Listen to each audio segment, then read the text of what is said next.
vamos a hablar acerca de historia. Y siempre hablar acerca de historia es un prejuicio porque algunas personas dicen que es aburrido, pero en realidad hay que quitarnos ese prejuicio y debemos hablar de la historia individual, de la historia de la comunidad, hablar de la historia de nuestro país.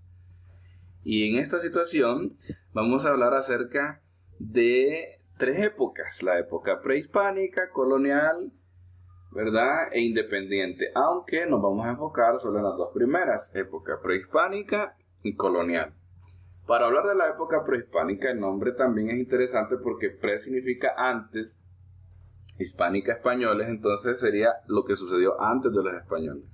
Aunque suena muy eurocéntrico el término, podríamos decir indoamericana también, que significa los indígenas de América.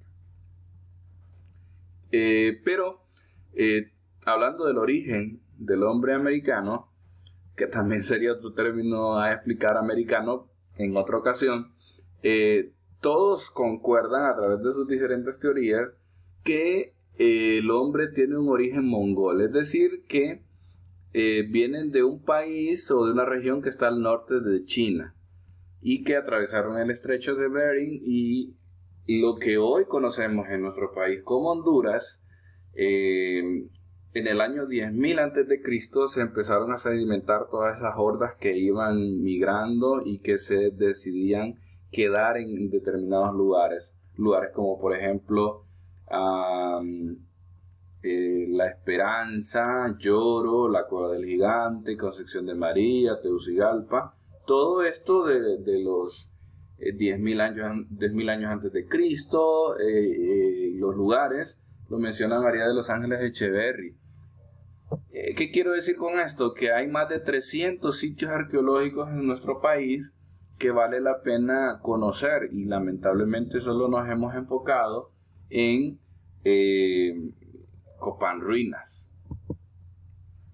También hablar de la época prehispánica, a veces pensamos solamente en los mayas, y debemos recordar que la zona donde ellos estaban era la zona mesoamericana, el área cultural donde ellos se desarrollaban.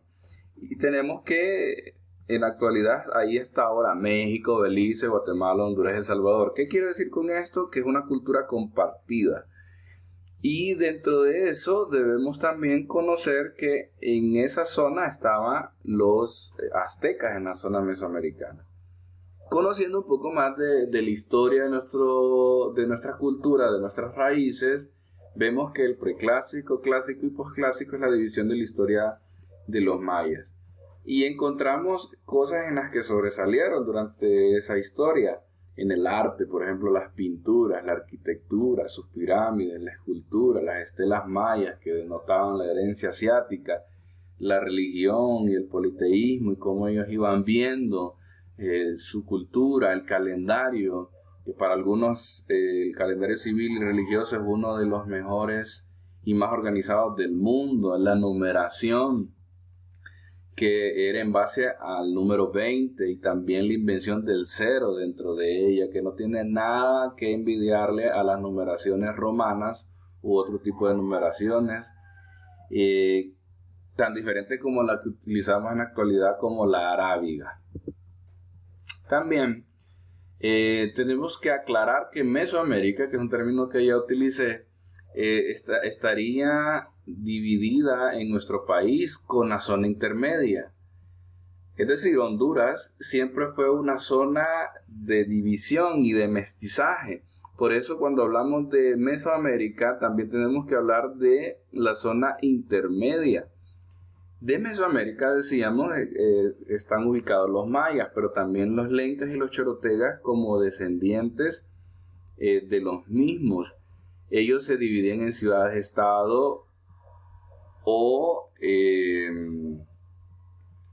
tribus, ¿verdad? Luego, entonces, tenemos en la zona intermedia los chibchas, que serían una cultura muy interesante que no conocemos, que de ahí viene la descendencia de los tolupanes y los nahual, y que debemos conocer. También en ese sentido encontramos que Al hacer esa diferencia, ahora entendemos que desde la época prehispánica, colonial, independiente, siempre existió el mestizaje y por eso somos el 90% de hondureños mestizos. También, tanto los negros de habla inglesa como los misquitos y los garífunas vienen después, no estarían en esta situación de Mesoamérica y de intermedia, sino que surgen hasta la época colonial, en otras circunstancias y que tendrían que contarse de otra forma, pero todas esas son nuestras raíces. También, cuando hablamos ya de la época colonial, pues pensamos fácilmente en los 4 viajes de Cristóforo Colombo, que era el nombre italiano y que lo españolizaron a Cristóbal Colón. Debemos recordar que Cristóbal Colón en su 4º viaje, que sería el que nos importa en esta ocasión, llega a 2 lugares, Isla de la Bahía y Punta Caxina, en el año 1502. Y en ese año de 1502 entonces comenzamos a hablar acerca de la época colonial española. También vemos una contraposición, es decir, 2 bandos, los conquistadores y los indígenas o caciques que resistían a los conquistadores. Podríamos hablar muchas cosas de los 2 lados, pero en resumen podríamos decir que existieron conquistadores sobresalientes, 2 para el caso. Uno de ellos es Hernán Cortés y Pedro de Alvarado. Y en honor a ellos es que muchas ciudades llevan los nombres. Por ejemplo, San Pedro Sula en honor a Pedro de Alvarado y Hernán Cortés en honor a Puerto Cortés y al departamento de Cortés. Pero no podemos olvidar la reacción de la resistencia indígena, que es importante mencionarla. Por ejemplo, existen muchos caciques. Lamentablemente nos hemos enfocado solamente en Lempira, pero también existieron otros caciques como Etempica, Sicumba, Mazal, Pisacura, Benito, Mota, Copangalel y otros. Pero en esta ocasión podríamos enfatizar en los 2 más conocidos, que sería Lempira, por todas las teorías de la muerte de él, y también Sicumba, que dicho sea de paso, Sicumba tiene más evidencias históricas que el mismo Lempira, pero por decisiones políticas, volvemos al punto, se le ha dado más énfasis a Lempira. Quiere decir esto que los grupos tanto de origen mesoamericano como intermedio sí reaccionaron. Y si hubo una época de conquista en que, valga la redundancia, los conquistadores asesinaron a los indígenas que se les oponían, porque hubieron muertes muy horribles, como la que se dice de Benito, que murió mordido y asesinado por perros, que significa el término aperreado. Pero tenemos que conocer un poco también la colonia española, cómo ellos se dividieron administrativamente y geográficamente, y Honduras estaba en esta zona de acá, que sería la Capitanía General de Guatemala, y las capitanías, debemos recordar, eran lugares de estrategia militar para atacar a los piratas que llegaban a robarle a los barcos españoles. También la pirámide social española nos muestra que los españoles eran los superiores, estaban en la parte de arriba. Los criollos, que finalmente declararon la independencia después, seguían, eran los hijos de los españoles. Mestizos, mulatos ambos, que al final terminaron siendo una casta flotante que nadie los quería porque tenían sangre española o porque tenían sangre indígena, y finalmente los sometidos, que eran los indios o los negros.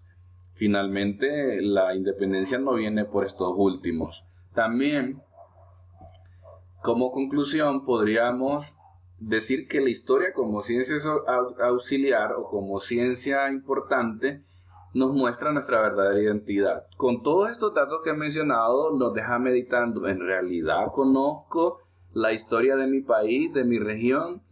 Debemos buscar siempre las fuentes primarias y secundarias. Yo no tengo que dejarme guiar solamente por lo que escucho, sobre todo en estos tiempos modernos donde existe demasiada desinformación. También, aunque tradicionalmente Honduras se ha dividido en 3 etapas, en esta ocasión solamente hablamos de 2, y la prehispánica nos muestra ese mestizaje cultural, la colonial mucho más. cuando profundizamos en personajes, debemos tener cuidado con las leyendas urbanas, es decir, lo que dice la gente, pero que no tiene una fuente primaria, mucho menos secundaria. Muchos de estos personajes como Lempira, Colón, Morazán y Soto tienen muchas leyendas urbanas. Por ejemplo, las muertes de Lempira tienen muchas leyendas urbanas. Colón también, sobre todo de su nacimiento, Morazán y La Oreja, Soto y el cambio de la capital. Hay que tener cuidado con todo eso. Y por último, el mestizaje ha sido la constante histórica en nuestro territorio, como lo hemos mencionado en el video. Entonces, esa diversidad cultural es parte nuestra y no es mala la diversidad. Hemos lamentablemente confundido la unidad con lo uniforme. Mucha gente puede decir somos hondureños, pero no se identifica con Honduras. La diversidad no es mala, es buena y nos enriquece como país. Muchas gracias por su atención y espero haber contribuido en su identidad como hondureño.